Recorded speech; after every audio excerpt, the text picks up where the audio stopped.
बिस्मिल्लाहिर्रहमानिर्रहीम। अस्सलामुअलैकुम। Desi TV USA and DTV NN के साथ मैं हूं ताबिंदा गुल। आइए नज़र डालते हैं अब तक की हेडलाइंस पर। अमेरिका के सदारती इंतखाबात की दौड़ में डोनाल्ड ट्रंप आगे हैं या कैमला हैरिस।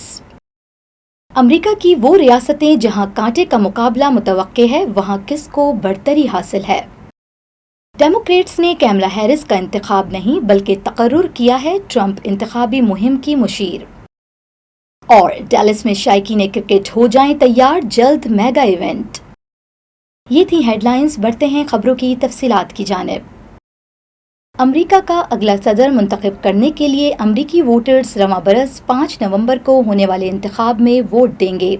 इब्तदाई तौर पर तो ये इंतखाब बिल्कुल वैसे ही होने थे जैसे माजी में होते आए हैं, ताहम लगभग 2 माह कबल सूरत हाल ने पलटा उस वक्त खाया जब सदर जो बाइडन ने अपना नाम वापस लेते हुए नायब सदर कैमला हैरिस की हिमायत का ऐलान कर दिया। अब बड़ा सवाल ये है कि क्या इस इंतखाब का नतीजा डोनाल्ड ट्रंप को दूसरी बार सदर बनाएगा या अमेरिकी तारीख में पहली बार कोई खातून सदर बनेगी।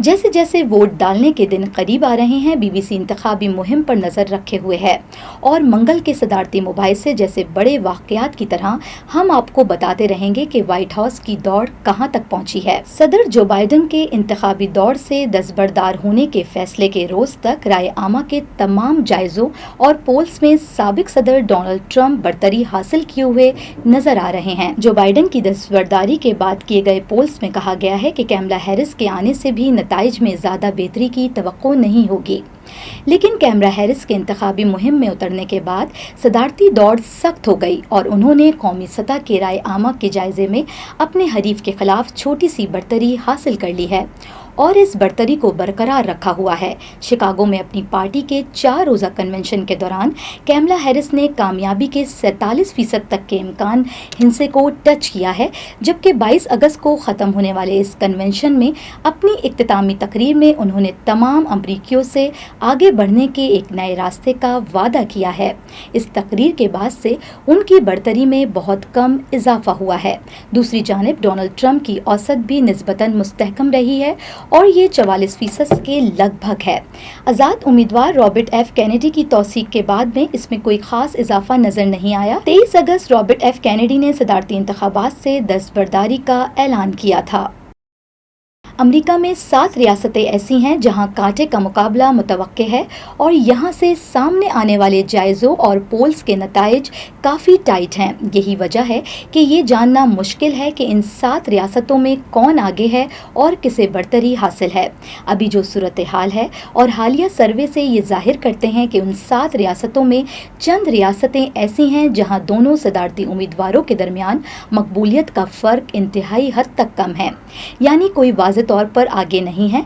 इसमें कलीदी अहमियत की हामिल पेंसिल्वेनिया रियासत भी शामिल है, क्योंकि यहाँ सबसे ज़्यादा इंतखाबी वोट हैं और इस रियासत में कामयाबी के जरिए फतह के लिए दरकार 270 वोटों तक पहुँचना आसान हो जाता है। पेंसिल्वेनिया, मिशिगन, ये सभी रियासतें रिवायती तौर पर डेमोक्रेटिक पार्टी का गढ़ रही हैं, लेकिन ट्रंप ने सन 216 में सदारती इंतखाबात जीतने के रास्ते में उन्हें सुर्ख रंग में रंग दिया था, यानी यहाँ से रिपब्लिकन को फतह मिली थी। बाइडन ने उन्हें 220 में दोबारा हासिल कर लिया था और अगर रवां साल कैमला हैरिस से अपने पास रखने में कामयाब रहती हैं तो उनके जीतने के इम्कानात बढ़ जाएंगे।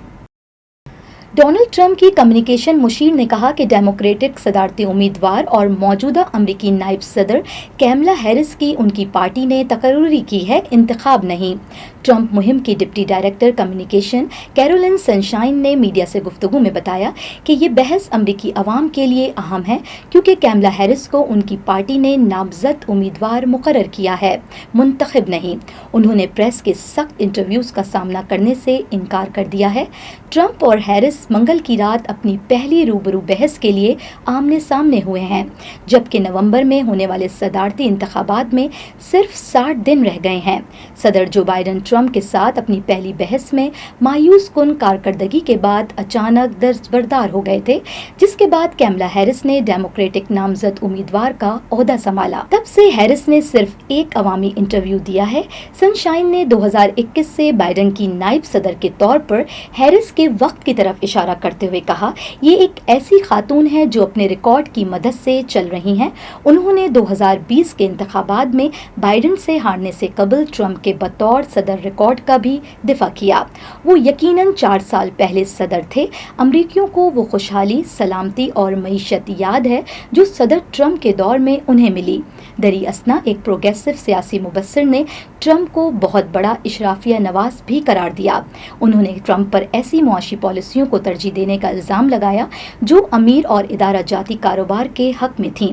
غزہ اور اسرائیل کے لیے امریکی حمایت کے معاملے پر انہوں نے کہا کہ دونوں امیدوار بدقسمتی سے اس بات پر متفق ہیں کہ انہیں اسرائیل کے کام آنا چاہیے، لیکن انہوں نے کہا کہ ٹرمپ زیادہ بے قابو ہیں۔ انہوں نے میڈیا کو یہ بھی بتایا کہ ان میں سے کوئی بھی نہ ٹرمپ اور نہ ہیرس کی فلسطینیوں کی مدد نہیں کرے گا، لیکن ڈونلڈ ٹرمپ صورتحال کو کہیں زیادہ خراب کر دیں گے۔ اور نیشنل کرکٹ لیگ کے سی ای او اے زی قاسمی نے اعلان کیا ہے کہ شائقین ایک ناقابل فراموش کرکٹ فیسٹیول کے لیے تیار ہو جائیں۔ لیگ ڈیلس میں شائقین 4 سے 14 اکتوبر 2024 تک کرکٹ کے عالمی شہرت یافتہ کھلاڑیوں میں جیسے Sunil Gavaskar, Wasim Akram, Dilip Vengsarkar, sir Viv Richards, Shahid Afridi, Mohammad Nabi, Shakib Al Hasan, Angelo Mathews, Venkatesh Prasad, Danny Morrison, Mickey Arthur, اسنس جے سوریا، عمران طاہر اور دیگر کو ڈیلس کرکٹ گراؤنڈ میں مقابلہ کرتے دیکھ سکیں گے۔ میچز کے ساتھ ساتھ شائقین مشہور فنکار مکا سنگھ اور جاوید علی اور دیگر کی لائیو پرفارمنس کا بھی مزہ لے سکیں گے۔ یہ تھی اب تک کی اہم خبریں۔ ملتے ہیں اگلے بلیٹن میں کچھ مزید خبروں کے ساتھ۔ دیکھتے رہیے دیسی ٹی وی USA، DTV اور ہمارا OTT plate form DTV Flix، جہاں آپ 3000 سے زائد چینلز دیکھ سکتے ہیں۔ So stay tune and stay with us.